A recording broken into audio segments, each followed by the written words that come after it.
Well, without a doubt, our political landscape will change tomorrow, whether your guy wins or not. There's a lot of other elections taking place all across the country, too, in the Senate and Congress and local races, too. So change is definitely coming.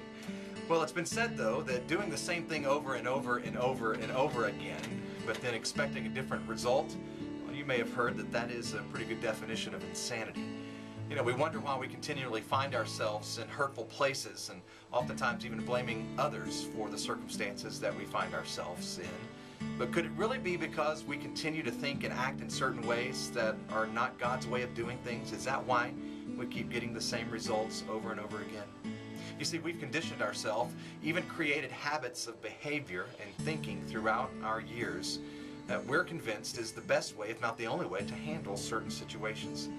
But if things don't seem to be getting better in your life, maybe it's time to do something different, something radical. I believe we know most of the time exactly how the Lord would have us to talk to our spouse, our children, or our boss.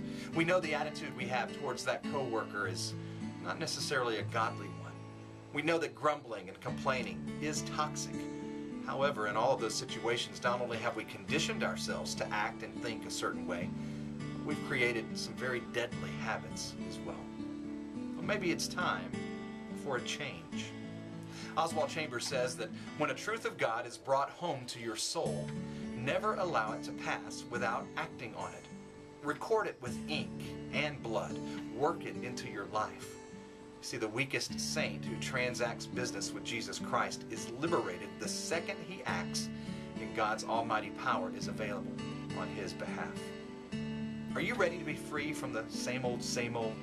Are you ready to live an abundant life that Jesus not only has promised you, but has already provided? Well then, do something different today.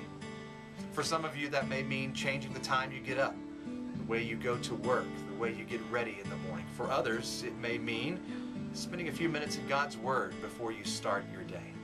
Whatever it is, let's act on it today and let's change our future.